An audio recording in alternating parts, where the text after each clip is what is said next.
Nosso convidado de hoje no ICL é um pianista excepcional.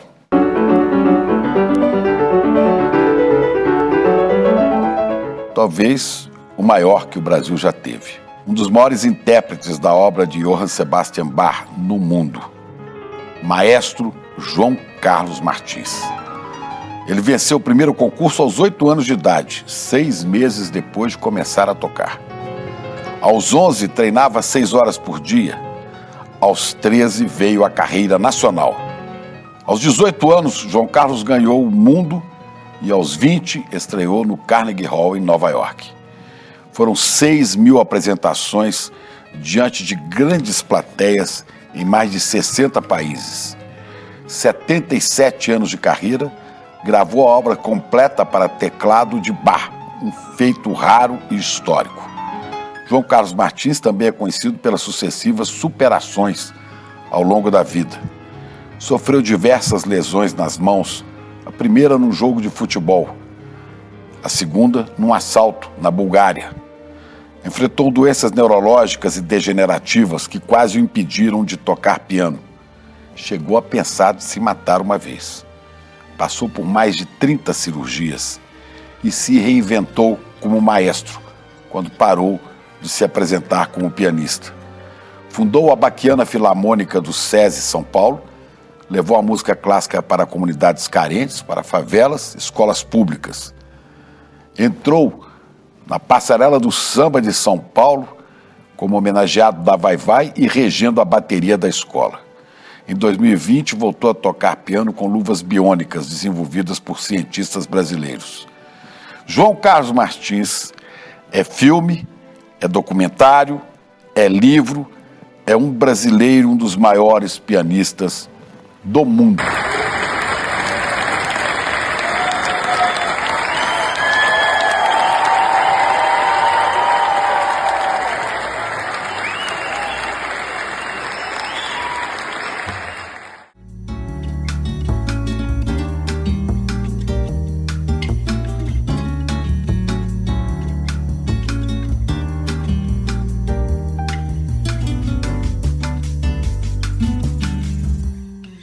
João, é um prazer enorme te receber aqui.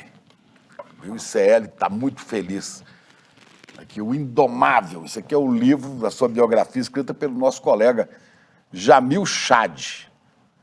Mas eu tenho coisa para mim mais importante é poder dizer que eu sou seu amigo. E eu posso dizer, e falo isso até emocionado, porque num momento difícil da minha vida, o Chico foi uma das 3 pessoas que traçaram o meu destino quando eu tinha dúvidas do que poderia acontecer no futuro. E o meu destino você ajudou a traçar, porque a pessoa é como uma flecha. Se ela tiver um desvio, ter um erro, um acerto, o objetivo final é alcançar o destino a qual você foi privilegiado. Um músico não é nada mais, nada menos que um missionário. E você, então, Chico, faz parte da minha vida e eu, que sou um velho chorão, eu falo emocionadamente, você Fico emocionado, mas não me sinto tão importante assim, não. Poder me chamar de seu amigo, para mim, já é muito. Que esperança. Agora, não é só por ser amigo, né? A gente olhando a trajetória, a biografia, tem essa fantástica aqui do Jamil Chad, o Indomável, né? Essa quase uma águia aqui regendo a orquestra, né? Estava começando a dar entrada para o coral da 9ª Sinfonia de Beethoven e pegar nesse flecha. É uma coisa fantástica. Eu vendo tudo isso, passando, lendo, ouvindo entrevistas que você já deu, eu ouso dizer que talvez você seja, na música, a figura mais relevante que o Brasil já produziu. Só comparável a Villa-Lobos. Há uma diferença, Villa-Lobos compunha, e muito, né? E você não é compositor. Mas Villa-Lobos não passou por 31 cirurgias, velho. Aí é O difícil. que eu digo é o seguinte, realmente, quando eu era pianista, eu morava em Nova York, mas eu tinha casa aqui no Brasil. Quando eu chegava no aeroporto, eu ia para casa normalmente. De repente, quando eu fiquei maestro e tive condições de me reinventar aos 63 anos, ou pelo cabelo, não sei por que razão, o rosto acabou ficando conhecido. Então, moral da história, realmente, se eu passo em qualquer táxi que está passando, falou maestro, o cara nem sabe meu nome, mas sabe Mas que eu sabe sou que é o maestro. Talvez pelo cabelo, uns falam, até chamam de Antônio Carlos Martins, outros falam da superação, outros da vai-vai, e assim por diante. Então, o que eu pensei? Villa-Lobos, em 1934, ele tinha um sonho: fechar o Brasil em forma de coração através da música. E ele realizou um trabalho incrível, principalmente no estado de São Paulo. Mas correu o Brasil inteiro. Agora, com esse reconhecimento que, graças a Deus, eu tive nesses últimos anos, nós temos uma coisa chamada inteligência artificial e temos internet. Então, é muito mais fácil. Eu corri cerca de 300 a 400 cidades do Brasil, não tem uma favela de São Paulo que eu não tenha corrido, da mesma forma que eu vou para os principais palcos do mundo. Agora, quando eu chego, por exemplo, numa Fundação Casa ou num presídio para realizar um concerto, e eu acabo o concerto e eu vejo aquelas pessoas, talvez as pessoas que cometeram crimes, com lágrima nos olhos, eu acho que aquele concerto é muito mais importante do que um concerto num Royal Festival Hall em Londres, por exemplo. Então, esse tipo de reconhecimento está me obrigando agora, aos 85 anos, a reiniciar a terceira fase da minha vida. A terceira fase Qual da foi minha a primeira e a segunda? A primeira, como pianista, eu comecei com 8 anos de idade. Como maestro, iniciei aos 63 anos de idade. Aos 85, eu começo a carreira de educador musical, sem parar de dar concertos e ir regendo, mas com uma atividade um pouco menor. E nessa parte da educação musical, eu espero já desenvolvemos um projeto, já está nesse ano como cobaia no Liceu Pasteur de São Paulo, aonde a concentração de uma criança no século XVIII para a música podia chegar a horas. Quando o Villa-Lobos instalou o canto orfeônico em 1934... Obrigatório nas escolas do Brasil inteiro, né? Que acabou no regime militar. E voltou em 2008. Sim.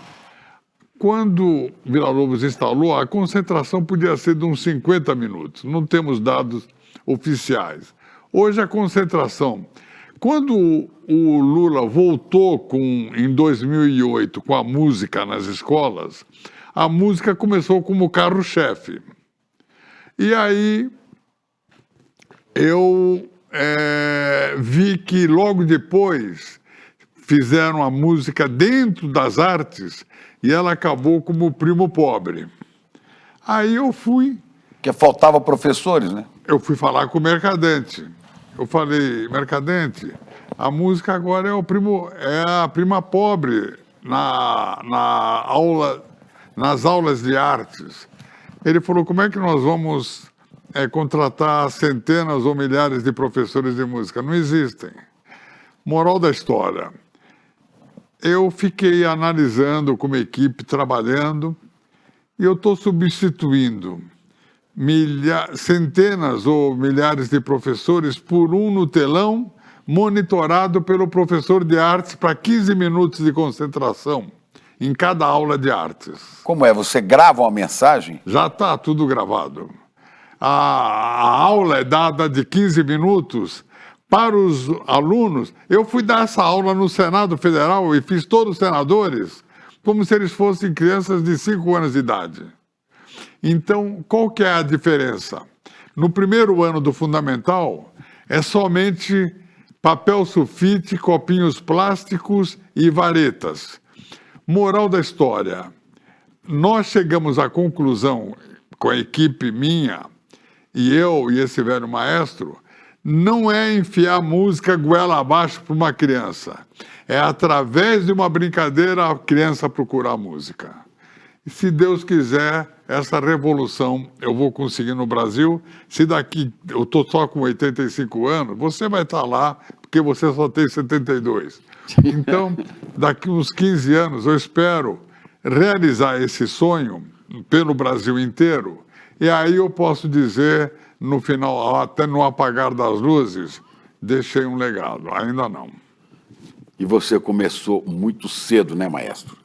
Começou aos 8 anos. O seu pai gostava de piano, né? Aliás, seu pai que eu entrevistei aos 101 anos. Eu sei. O que aconteceu com meu pai? Meu pai nasceu em 1898. Em Portugal. Em Portugal, na cidade de Braga. Em 1908, ele já trabalhava, trabalho escravo. Isso eu falo, talvez meus irmãos não gostem do que eu falo, mas eu falo com orgulho. Meu pai era filho de mãe solteira. Imagine filho de mãe solteira em 1898, no norte de Portugal. Com 10 anos, ele já trabalhava numa gráfica. Mas no caminho para a gráfica, ele parava para ouvir uma aula de piano. E a professora falou, eu vou te ensinar piano, vi que você, menino, gosta de piano. Aí, quando ele chegou na gráfica, era já um pouco tarde da noite, ele ainda, sonhando com a aula, ou naquela noite ou uma noite depois, ele adormeceu e a prensa decepou uma parte da mão dele. E o sonho dele morreu ali, em 1908. Em 1948, ele, ou ainda não tinha completado 8 anos, ele comprou um piano. E aí aconteceu o mais surpreendente. 15 dias depois, eu estava tocando o primeiro movimento da Sonata ao Luar. E Você tinha quantos anos? 8. Ainda não tinha feito 8. E minha mãe era espírita. E eu comecei a fazer apresentações em colégios, no Sede Sapiense, até em faculdades, em casa de mecenas, antes da estreia oficial. Tocando a Sonata ao Luar de Beethoven. Não, aí não. 6 meses depois ganhei um concurso da Sociedade de Bar de São Paulo, tocando 23 peças de bar. Com 8 anos? Com 8 anos. Ganhei um concurso nacional. Aí o que acontece? Mas antes de cada apresentação, minha mãe era médium. Então, quando eu ia fazer a apresentação, antes de qualquer apresentação, baixava o espírito de Verdi. E aí minha mãe falava italiano, e eu me sentia profundamente... Sua mãe incorporava o Verdi? Incorporava Verdi, e falava que o concerto ia ser bom, e eu entrava com uma confiança enorme no palco. Aí, finalmente, aos 13 anos, fiz a estreia oficial, todos os músicos brasileiros, Guilmar Novaes, Madalena Talhaferro, Camargo Guarnieri, Villa-Lobos, todo mundo. O que acontece? Aí comecei a carreira nacional. Mas aos 16 anos foi o dia D da minha vida. O meu professor de piano, um russo, era o melhor professor no Brasil, José Clias. Ele me chama depois de um almoço para eu tocar um concerto para o Villa-Lobos, do próprio Villa-Lobos. Você, com 16 anos, tocou para o Villa-Lobos ouvir? Para o Villa-Lobos ouvir o concerto dele, na casa do professor Clias. Você nunca tinha visto o Villa-Lobos pessoalmente? Não, o Villa-Lobos tinha assistido uma apresentação minha. Aí toquei para o Villa-Lobos o concerto. E teve uma parte que estava escrito forte. E eu comecei piano e fui crescendo, até chegar no forte. Aí o Clias falou, João, professor. você está tocando... O professor falou, você está tocando para o compositor. Ele falou, deixa ele continuar. Quando acabou, o Villa-Lobos olha para mim e fala, garoto, você é muito atrevido, mas ficou mais bonito. O importante é misturar a individualidade do intérprete com a personalidade do compositor. Então aí você acaba criando o seu próprio estilo para tocar aquela obra. E essa que é a coisa mais importante da arte interpretativa. Na minha opinião, o maior intérprete de Bach chama-se Glenn Gould. É um canadense. O canadense. É um gênio. E o que eu fiz? Eu agora em Nova York, sobre KWQXR, a rádio do New York Times, de vez em quando eu coloco comparando um prelúdio de Bach meu e um prelúdio de Bach do Gould. E eu conversei com o Gould uma noite, só 4 horas por telefone, da meia-noite às 4 da madrugada, eu em Nova York e ele em Toronto. Logo depois ele morreu e depois eu fui inaugurar, a pedido dos pais dele, o Glenn Gould Memorial em Toronto. Foi a recepção mais fria que eu tive na vida, na hora que eu pisei no palco em Toronto, onde teve um depoimento de Yudi Menuhin antes do concerto. Quando eu entrei, foi a recepção mais fria. Estou olhando nos seus olhos. Aí eu falei, tem que ser a meia-noite. A meia-noite vai ser. Eu estou tocando em Toronto, na cidade do maior intérprete de Bach da história. E ele tinha falecido, né? Ele tinha falecido 6 meses antes. Quando acabou o concerto, estou olhando nos seus olhos, eu dei 14 bis. Depois, qual foi o outro?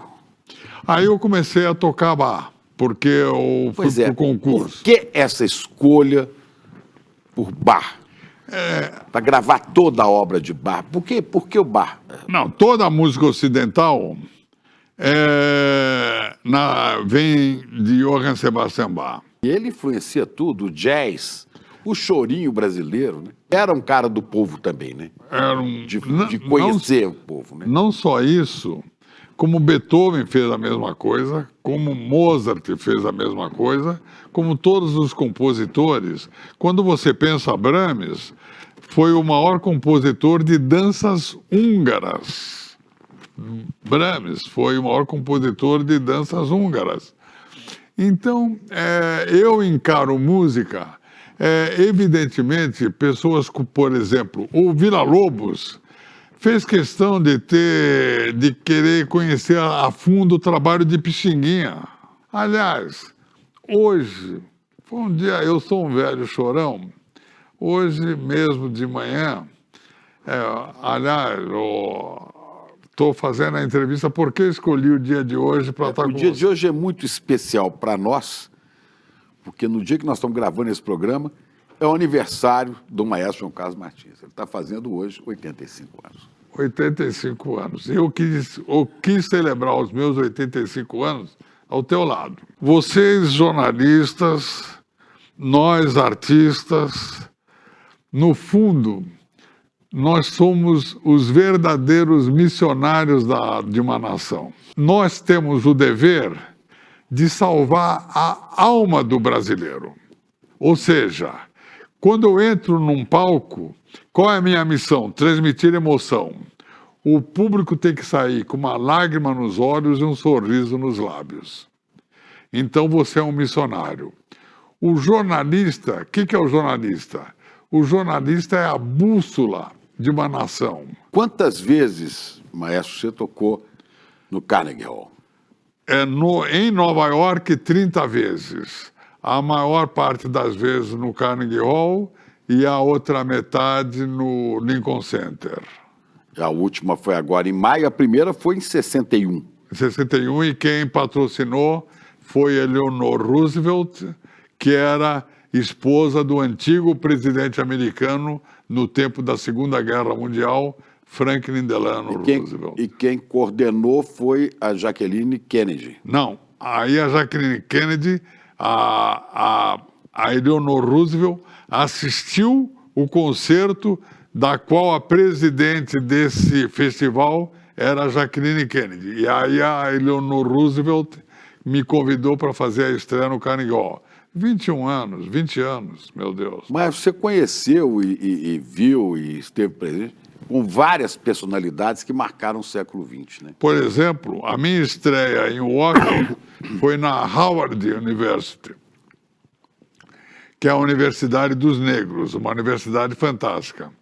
E quando foi no National Press Club, quando o Martin Luther King passou por mim, o Ted Schutz, que era um grande jornalista do New York Times, era o representante do New York Times para a América Latina, ele me apresentou para o Martin Luther King, e o Martin falou, esse é o pianista que fez a estreia na Howard. E o Martin Luther King fez um elogio maravilhoso. Aliás, histórias, você falou de pessoas, falamos do Martin Luther King, a importância que ele teve no mundo. E conto uma outra história, mas essa é com o Salvador Dalí. Ah, o Salvador Dalí, né, o grande pintor que te conheceu. Né? O Salvador Dalí, a Olga Prager Coelho, que teve 2 filhos com André Segovia. Olga Prager violonista, Coelho, né? O maior violonista da história, espanhol. Era tão importante quanto Pablo Casals, o maior violoncelista do século XX. Agora eu estou dando a explicação de cada nome que eu falo. Aí a Olga Prager Coelho, depois de um concerto meu no Carnegie Hall, jantando no Restaurant Room, estava o Salvador Dalí com a Mia Farrow. E o Salvador Dalí, aí a Olga conversando com ele, por causa do André Segovia, eram muito amigos.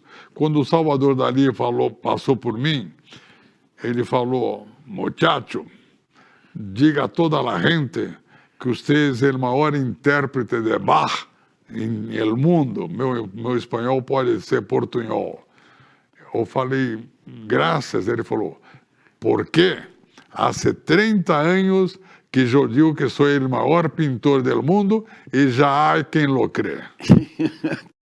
Dizendo que você é o maior intérprete de Bach do mundo, que um dia vão acreditar, porque já acreditam que eu sou o maior pintor do mundo. Já tem gente que acredita. Mas não é só por dizer. Aí ele foi assistir um concerto da Olga Prager Coelho nos anos 50, mas ele era tão louco que ele foi com roupa de escafandrista.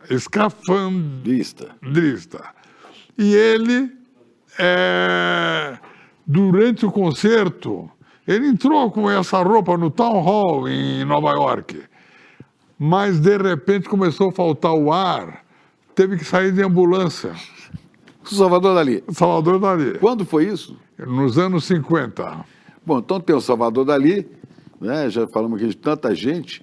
Eu outro dia estava vendo um documentário, um filme sobre a sua história também, e tem uma cena de você fazendo embaixadinhas de bola Pelé. Com Pelé. Batendo.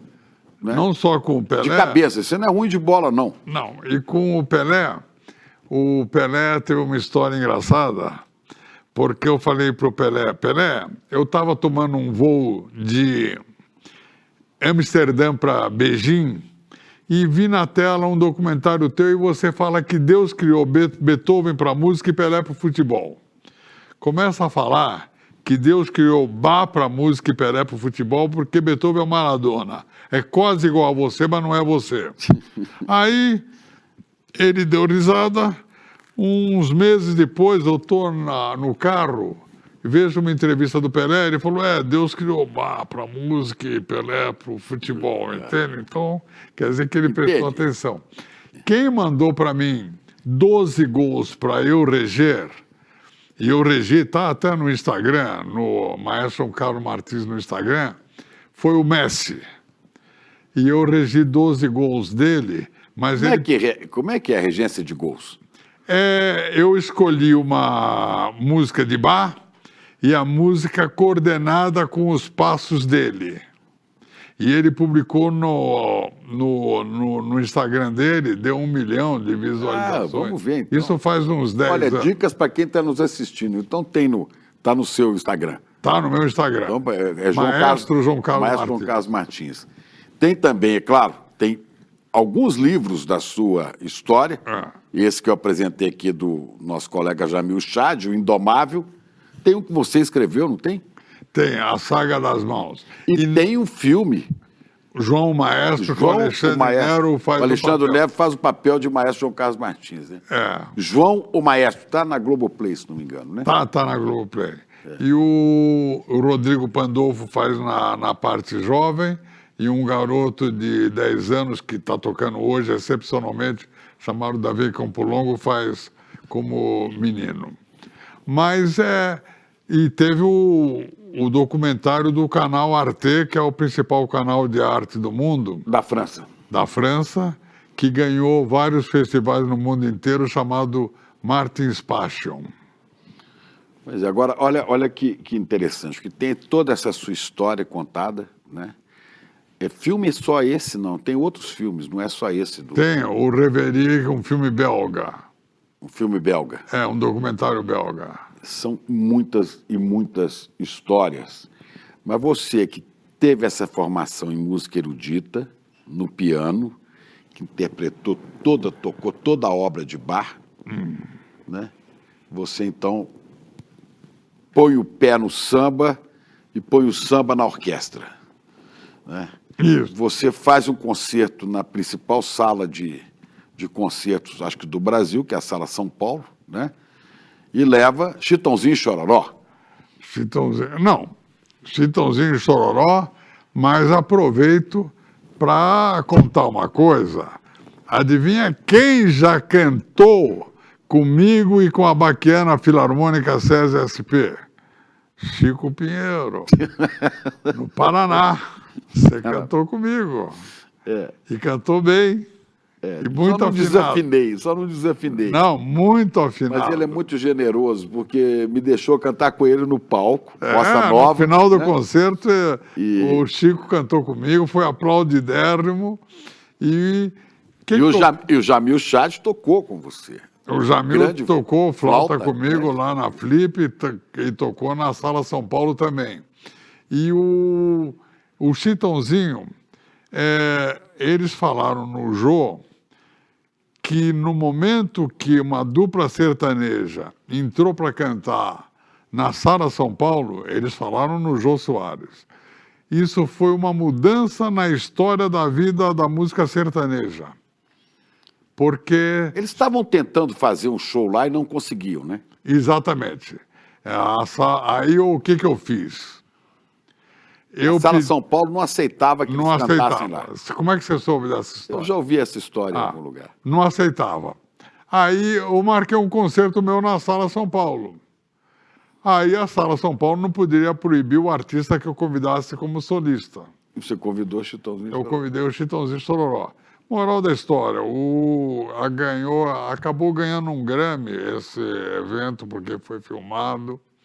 E são dois músicos de um profissionalismo incrível, Chitãozinho e Chororó, como é a Bethânia, por exemplo. Aliás, o Caetano veio e cantou também. E foi engraçado que logo depois da pandemia, a Regina Casé com o Caetano, elas chegaram, e a Paula, eu falei para o público, a ciência cura o corpo e a arte cura a alma. Aí a Regina Casé pediu para eu gravar isso e ela publicou nas redes dela, entende? E o Caetano fiz com...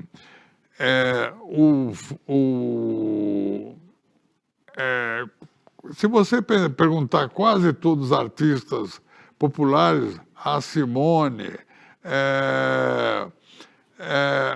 não tem um artista popular que eu acho que já não fez alguma coisa comigo. O Milton Nascimento fez um concerto comigo maravilhoso. Bom, primeiro você teve uma fase longa de piano como pianista. Isso. E com vários problemas, inclusive esse problema da mão. Da mão. Convivo com Passou por várias cirurgias, né? Muitas. O primeiro foi a distonia focal, né? A distonia focal me acompanha a vida inteira. Se você pegar o meu braço, é todo retalhado. Cirurgias. E ela migrou da mão direita para a mão esquerda. Depois comecei a fazer operações com a esquerda. Então, quando você pensa... Não, você teve problema com a mão por causa dessa doença. O que é a distonia focal? Distonia focal é no cérebro. Mas é uma doença que acomete mais os músicos? Não, a distonia focal. Distonia focal pode ter... Você encontra com pessoas com distonia todo dia. Você, por exemplo, está conversando com um amigo, você vê que esse amigo faz assim com o olho. É um movimento involuntário. É uma forma de distonia. Um trompetista pode ter a distonia nos lábios. Um atleta, um jogador de golfe, pode ter a distonia no braço e o braço começar a inclinar para o lado esquerdo. Porque é no cérebro. As partes do corpo fazem movimentos sem que a pessoa queira. Sem que a pessoa queira. E você teve isso com que idade? Com 22 anos. Procurei médicos e os médicos começaram a falar que era psicológico. Eu falei, mas eu adoro tocar em público. Aí eu segui os conselhos do Voltaire. Eu me lembro que eu ia com o João Gilberto, o grande João Gilberto. Nós fazíamos, depois da minha operação, porque eu tive um acidente no braço, que foi uma lesão no nervo ulnar, fora a distonia. Deixa eu contar rapidinho isso. Você é torcedor da Portuguesa, em São Paulo, estava em Nova York, no Central Park, e foi jogar uma pelada com os jogadores da Portuguesa. Isso. Caiu, né? Entrou uma pedra. Sofreu uma falta, entrou uma pedra no seu braço. Aonde está aqui, o sinal da pedra. Fui operado por provocou uma lesão.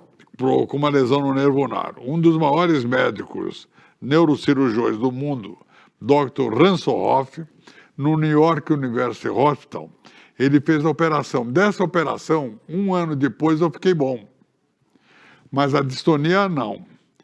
Mas o meu empresário me chamou e falou, porque eu estava cancelando muitos concertos, ele falou, eu tenho uma reputação aqui nos Estados Unidos e vão achar que eu estou marcando concertos e cancelando. E vão achar que você está... Lelé, tá muito bem. Vamos combinar uma coisa. A história oficial é que tudo que aconteceu na tua vida nas mãos é por causa do acidente de futebol. Apertou minha mão e falou, até eu morrer, essa é a história oficial. Eu falei, mas se eu morrer antes, também fica para você essa história. Aí ficou essa história oficial. Mas a história oficial da minha mão, depois que ele morreu, é que eu pude contar que o meu problema era a distonia focal. Essa distonia focal provoca dores na sua mão. Dores incríveis. Quando a dor era muito forte, tinha que fazer uma operação mesmo. A operação era para cortar um nervo? Uma parte de um nervo, por exemplo. Mas isso te persegue desde os 20 anos? Desde os 22 anos. Até hoje? Até hoje. Até saiu um artigo nos Estados Unidos me chamando na série do CNN Heroes, e depois saiu um artigo chamando de um sobrevivente. Porque quando eu percebi que os movimentos eram muito fortes, eu segui o conselho do Voltaire, né? Voltaire dizia, me diga qual a doença que eu sei qual o remédio. Eu percebia que de manhã em Nova York, nas primeiras 2 horas, os movimentos não apareciam, depois apareciam. Os movimentos da sua mão sem que você quisesse. Sem o que eu quisesse. E isso dificultava. Aí o que eu fiz? Acostumado com jet lag, viajando da Ásia para a Europa, para a América do Norte, para a América do Sul, eu dormia a qualquer hora. Aí o que eu fiz? Eu falei para o meu empresário, avise em todos os teatros que eu vou chegar 7 horas antes e eu dormia a qualquer hora e me acordo em 15 minutos antes do concerto. Aí eu entrava em palco como se fosse 7 horas da manhã em casa. E os movimentos involuntários só depois que acabava o concerto. Porque Na parte da manhã mesmo. Porque era como se eu tivesse... Mas até hoje funciona assim? Mas... Funciona. Eu não entro em palco sem dormir algumas horas. Antes? Algumas horas. Por exemplo, lá em Nova York, a segunda parte, eu toquei piano. Mas eu toco piano... Eu sou ruim de matemática. Eu achava que eram 21 notas por segundo. O Nelson Freire, quando ele ia lá para casa em Nova York, nós fazíamos competição de escala cromática, ida e volta. Mas a conta, por segundo, nós conseguimos fazer 18 notas por segundo numa escala cromática. Por segundo? Porque você faz a ida e volta no piano em 9 segundos e pouco. 9 segundos,8 era a nossa contagem. Aí você faz a conta que você tocou 178 notas, ida e volta, e dá essa... Então você faz por segundo. Hoje eu digo que em cada 18 segundos eu faço uma nota, mas com a mesma emoção. Então, em Nova York, no último concerto, na segunda parte, eu toquei 11 músicas lentas, algumas, oitava ainda eu dou umas pancadas. Mas eu tenho dificuldade para fazer uma... Tiveram que cortar o nervo, que eu não tenho músculo aqui, olha, minha mão. Não tem, essa mão é morta. Que coisa. E aí eu toquei com a mão esquerda. Migrou para a mão esquerda. Fui tocar em Beijing, uma das músicas mais difíceis para piano e orquestra. Na China. Na China. Rapsódia de Rachmaninoff sobre o tema de Paganini. Eu fiz uma versão para a mão esquerda.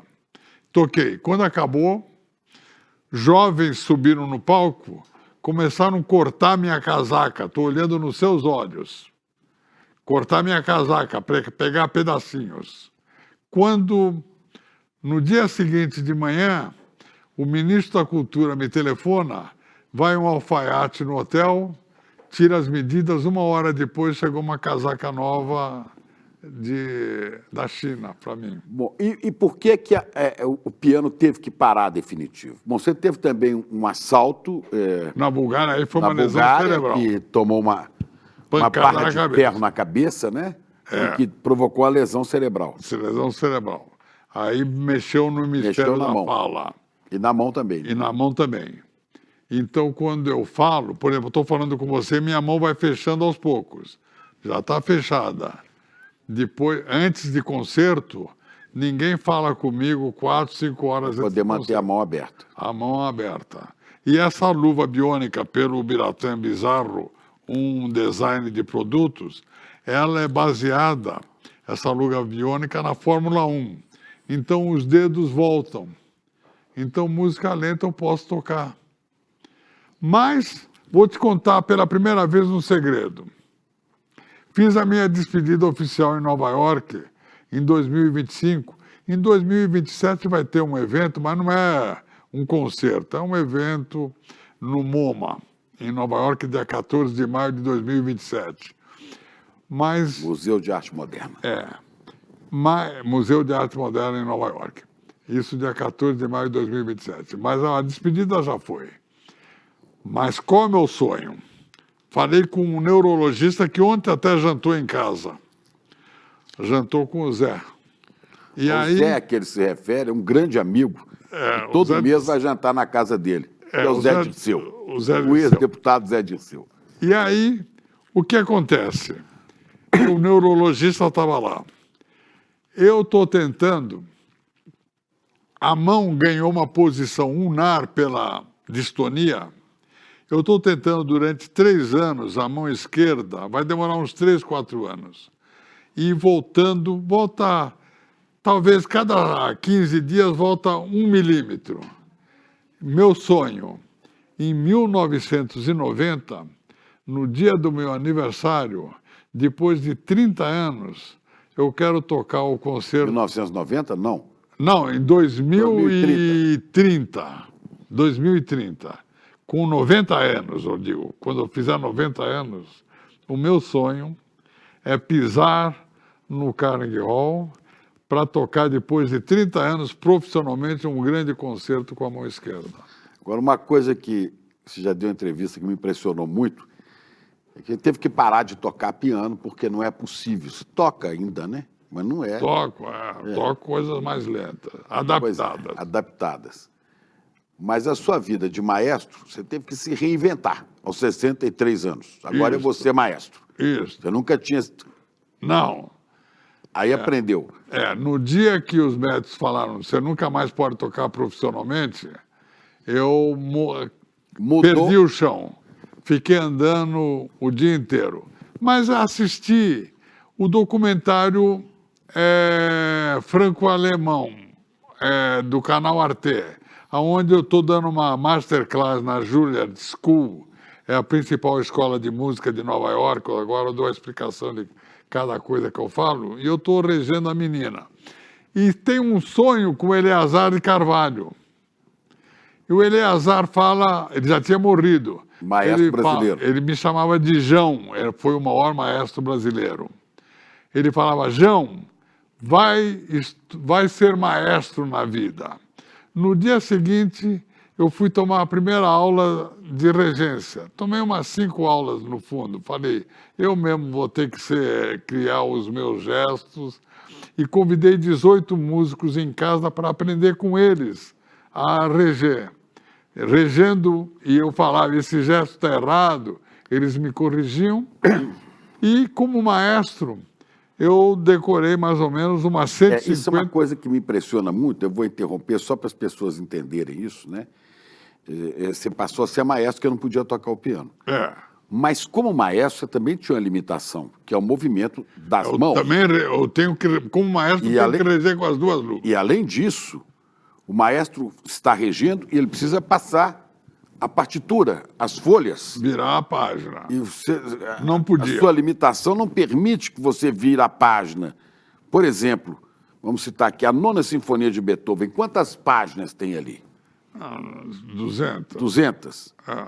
Né? Para o maestro ler e saber o que está regendo. Exatamente. E eu fiquei sabendo que você decorou as 200 páginas da Nona Sinfonia de Beethoven. Não, decorei milhares de páginas de 150 partituras. Então, todas na sua cabeça, para não precisar ler. E aí tem até uma história, porque maestros, tem muitas histórias de maestros, entende? Inclusive uma história, maestros são muito... tem que ter aquele contato com uma orquestra, a emoção é maior se você está regendo sem a partitura. João Carlos Martins virou maestro e tendo que decorar as partituras todas, né? Isso. E que eu fiquei sabendo numa entrevista sua, que é uma coisa muito impressionante, é que o maestro, quando está regendo e está olhando a partitura, ele está sempre vendo a linha seguinte. Isso. Porque ele tem que saber que movimento ele vai fazer. Por exemplo, né, tá o pianista tocando ali, aí tem o oboé aqui, você tem que falar, agora eu vou ter que acionar o oboé, mas antes dele tocar, você tem que estar lendo. Se você não está lendo, um maestro, o que o público não sabe é que o maestro sempre está a música está soando, ele está ouvindo, mas ele tá a cabeça, não, ele ou decor ou por música. A cabeça dele está 5 segundos na frente do que o público está ouvindo. Porque ele tem que saber que movimento ele vai fazer para acionar o próximo. Então, por exemplo, se você está... mas a minha cabeça já entrou no segundo. Quando eu estou fazendo isso, eu já estou pensando no segundo. Mas a minha cabeça já entrou.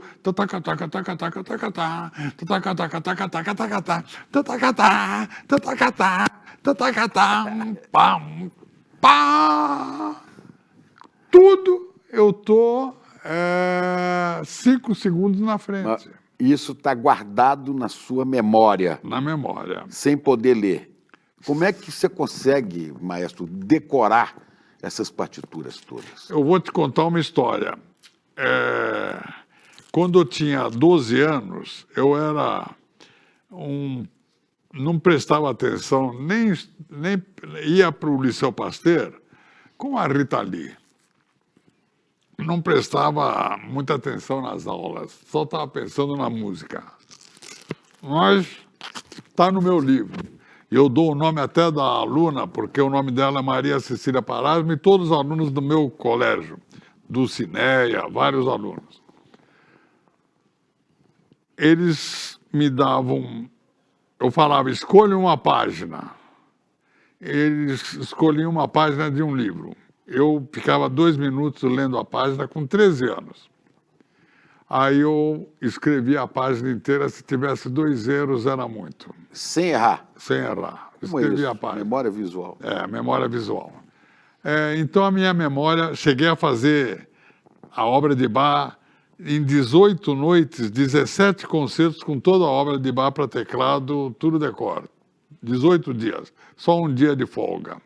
Primeiro dia, primeiro volume do Cravo, segundo dia, 3 partiças, terceiro dia, 3 suítes inglesas, e fiz. Então, eu tinha uma memória muito boa.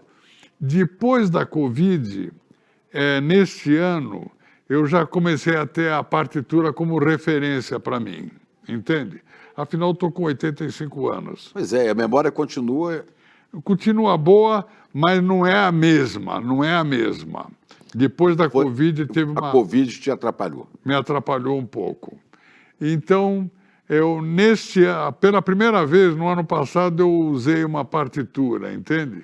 Mas aí eu comecei a ver na televisão que eu fiquei a partitura como uma espécie de imã.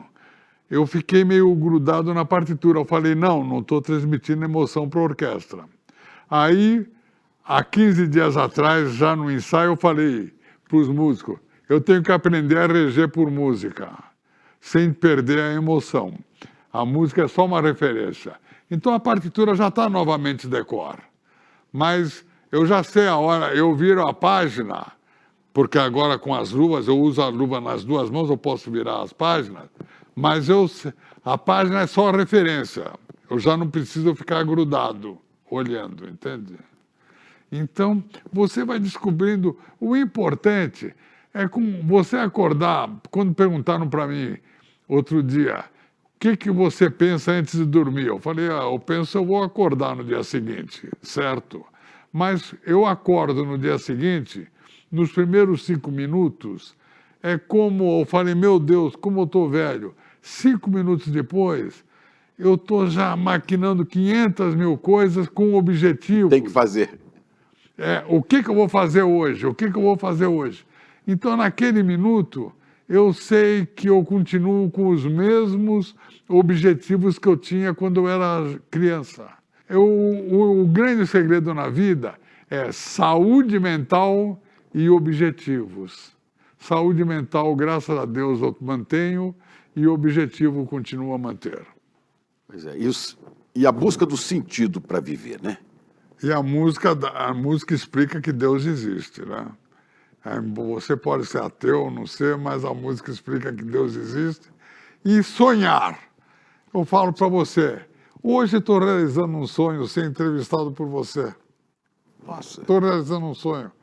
Estou falando de coração aberto, querido. Eu fico emocionado de falar isso. Você não sabe a importância que tem para mim ser entrevistado por você. Oh, meu Deus do céu. A última entrevista que eu tive com um canal de vocês foi com a Heloísa Vilela em Nova York. Foi, aqui do ICL.